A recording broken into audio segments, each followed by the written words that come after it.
Important for us to know that a vertebrate is an animal with a backbone. So your learning objective for today is to be able to use a model to explain the unique characteristics of each class of vertebrates. And there are 5 classes of vertebrates. If you would please take some time to draw this chart in your notes. It should take up most of a page. You may want to turn your notebook horizontally instead of vertically. You'll want to turn it horizontally, okay, so that you can fit all 5 columns. Take some time to get that done now. We'll be going on at 8:20.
So there are 5 classes of vertebrates, and as you see across, they are fish, mammals, reptiles, amphibians, and birds. So let's start talking about some of the unique characteristics of each of these classes of vertebrates. One big characteristic that they all have in common is that they all have a backbone. And that's about where the similarities between all 5 classes stops. Now, you'll find that some of these classes of vertebrates share characteristics. They have some of the same characteristics, but not all of them. So let's go ahead and get started. We're going to start first talking about the fish.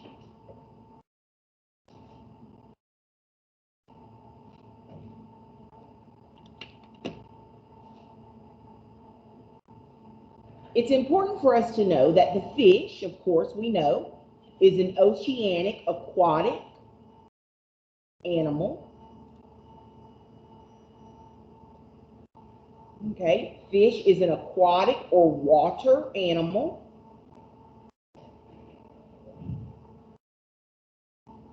And once again, aquatic just means they live in the ocean or water, because some live in rivers, lakes, ponds. So when we're talking about fish, they are aquatic. We need to know that their outer covering, they have scales, and they don't breathe like we do. They breathe with gills.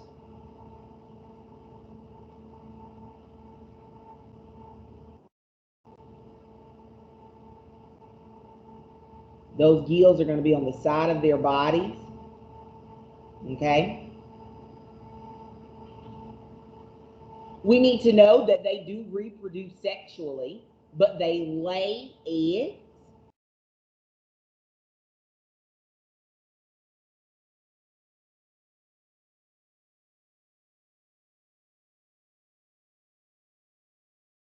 Okay, those are some common characteristics of the fish.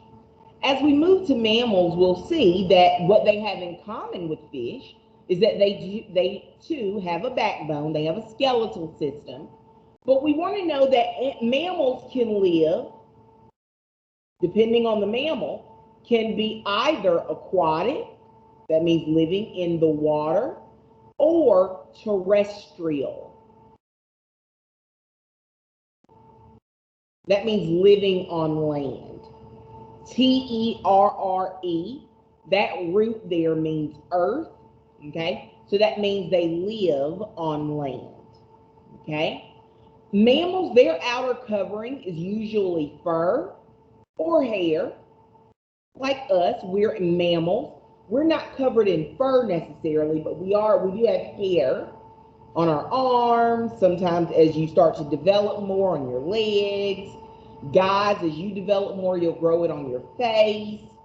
We've already got eyebrows, eyelashes, and so hair on the outer parts of their skin. We breathe with lungs.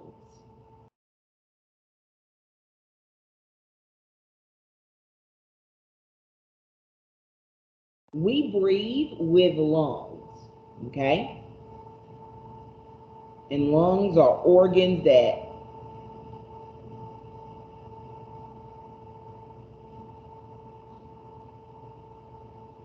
are found there. They expand, they fill up like a balloon when you breathe in, and they deflate like a balloon when you breathe out, okay?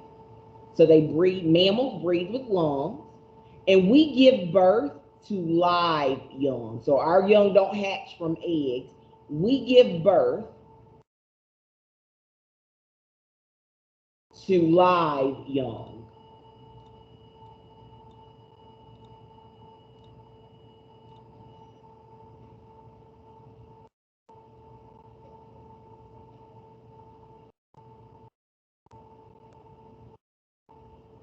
Okay? We give birth to live young. So what that means is, that means when our children come out, when our offspring are born, they have eyes and all of those things. They're able to speak and talk. They don't have to stay in an egg to further develop. Okay? They're born already developed. It's important too for you to understand, because I always have those kids who are like, well, what about this animal? This animal's a mammal, but it lays eggs. The way scientists argue that point is when you're looking at an animal, what characteristics does it mostly have? If an animal has most of the characteristics of a mammal, it's a mammal. If the animal has more of the characteristics of a fish, it's a fish. So when we're looking at a dolphin, for example, a dolphin is aquatic, a dolphin breathes with lungs, and a dolphin gives birth to live young. So what we see there is the dolphin has more in common with the mammal than it does the fish.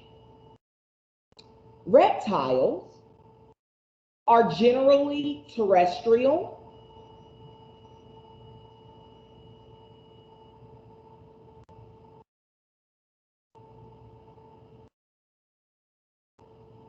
That means they live on land. And like the mammal, they breathe with lungs.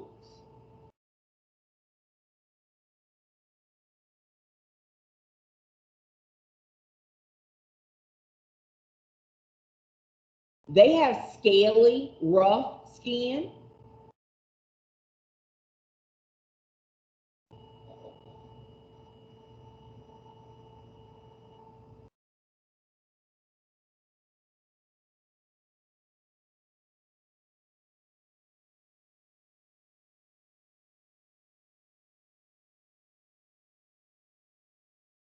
And they also lay eggs. Now, it's important for you to know, because all of these vertebrates reproduce sexually. That means it takes a male and a female to produce offspring.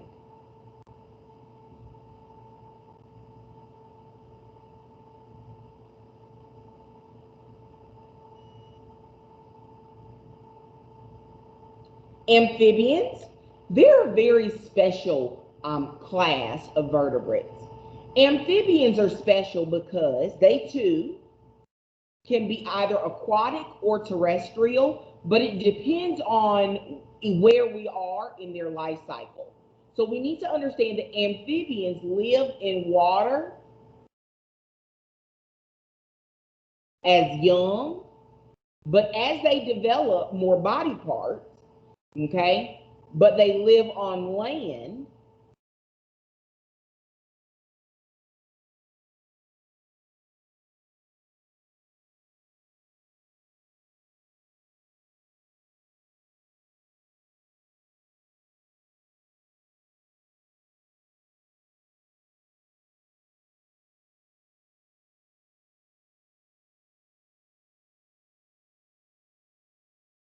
or terrestrial,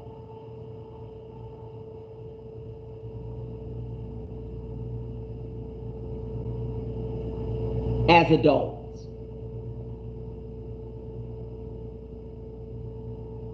Some great examples of amphibians are frogs, toads. You can research and find a lot of different types of amphibians. Frogs and toads happen to be some of the most popular that we can think of. Okay? We need to know that amphibians they're also special because they breathe with gills. Pen is going crazy today.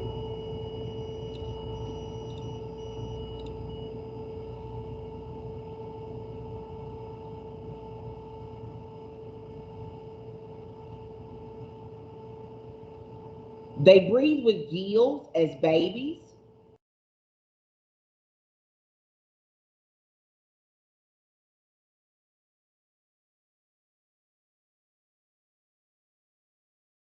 But they breathe with lungs as adults. Miss Neville. Yes? Um, some of them. Well, I've always heard that salamanders breathe out of their skin. Would they still breathe with their lungs? Yeah, so that's nope, they're going to be breathing through their skin. So they share that characteristic with a lot of invertebrates, like worms. And so that's just one characteristic that they don't share with amphibians.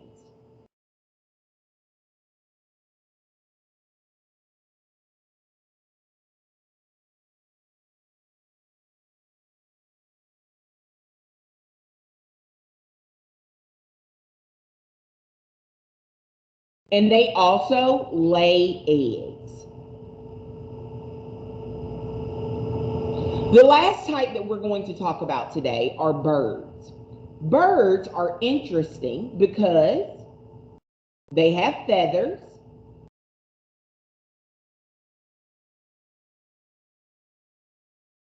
Okay. They are terrestrial.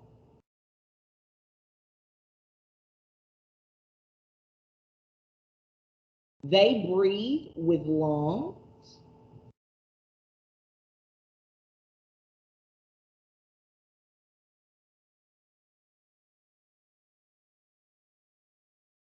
And they lay eggs.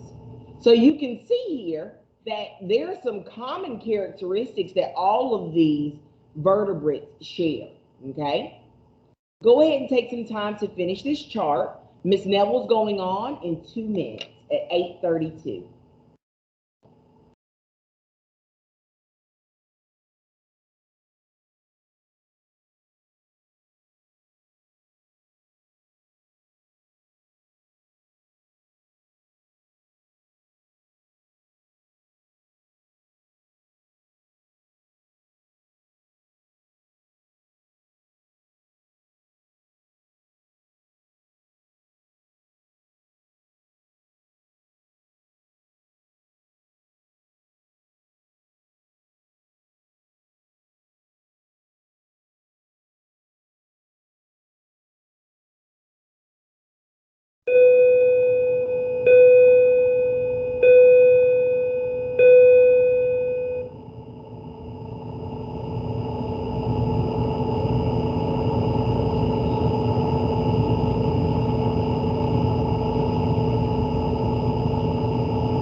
So all of these animals have systems within their bodies that help them to regulate or control their temperatures.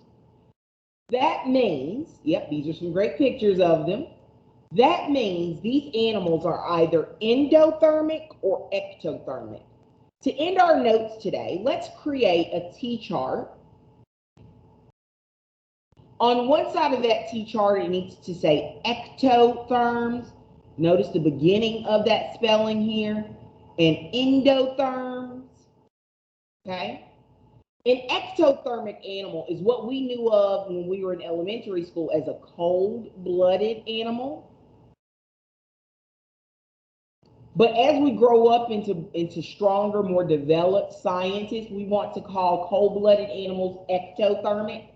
An ectothermic animal doesn't literally have cold blood. What that means is its body temperature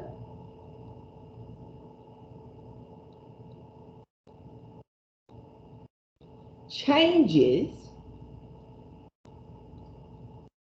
with the outside temperature.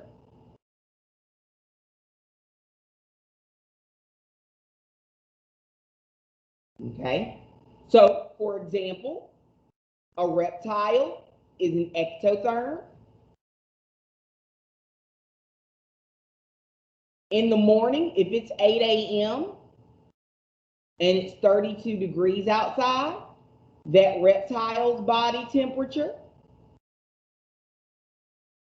will be close to 32 degrees. In the afternoon, by the time it warms up a bit and it's 55 degrees outside, that reptile's body temperature will rise with the outside temperature. This is an ectothermic animal. So if ectothermic means cold-blooded, an endothermic animal would mean what? You can cut on your mic and say. Warm-blooded. Very good. So an endothermic animal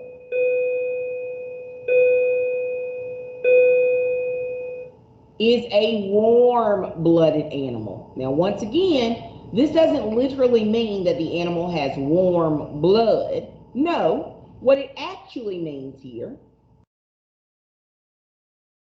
is that its body temperature stays the same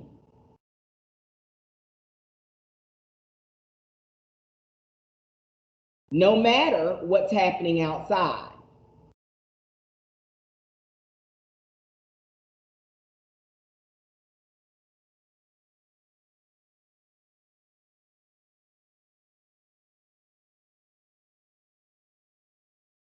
So an example of an endothermic animal would be a mammal.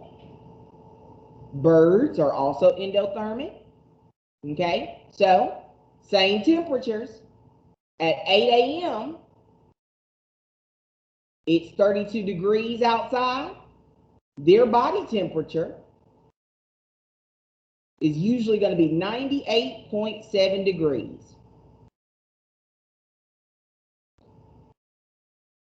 By the afternoon at 12 p.m., when the temperature is increased to 55 degrees, their body temperature stays the same. Okay? Now, it's important for us to understand there's a reason why that happens. Our bodies are created to be able to do things, to perform certain actions that we can't control to help keep our body at a regulated temperature. So, for example, we shiver when we're outside and it's cold. Shivering isn't something that we can control. Our body does it because movement creates kinetic energy, which transforms into thermal energy. And so that energy is produced there, and we're able to stay warm, okay? Our body does certain things. When it's really hot outside, animals shed their fur. That's something they can't control. It's a way for a mammal to regulate or control its temperature? Please take some time to finish writing this down. We're going on at 8:40.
Miss Noble, Yes, ma'am. is this the end of our notes for today?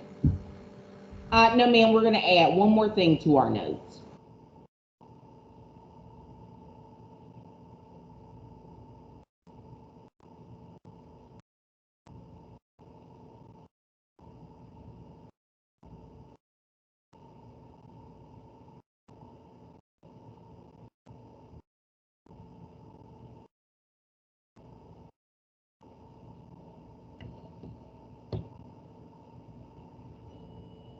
So when we go back and we look at which of the animals that we've talked about, which vertebrates are ectothermic and which vertebrates are endothermic, let's think about what would make sense here based on what we know already.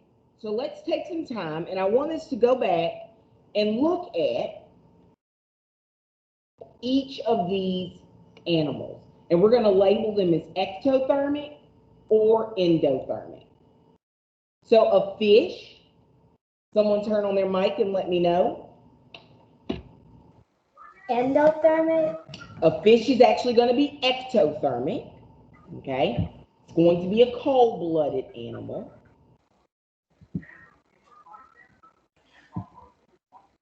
An amphibian could be a cold-blooded.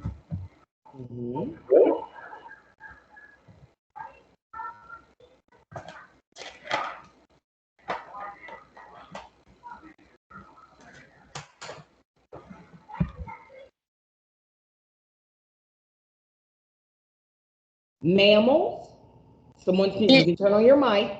Mammals are endothermic. Very good. You may mute yourself. Reptiles, Ectothermic. ectothermic. My pen is going to freeze. I apologize, guys. Amphibians, Ectothermic. amphibians are in ectothermic as well.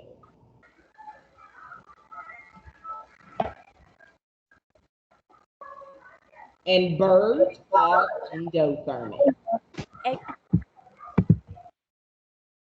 Birds are warm-blooded.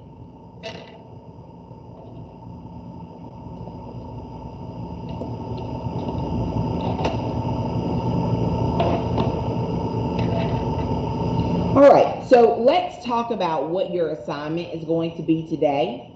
And I'm also going to make sure that everyone understands the schedule for this week. It's a little bit crazy. It's been pretty normal, so that's when you know it has to go a little bit wonky.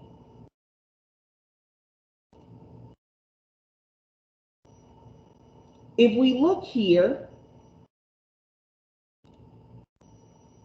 at our schedule, it's important for us to understand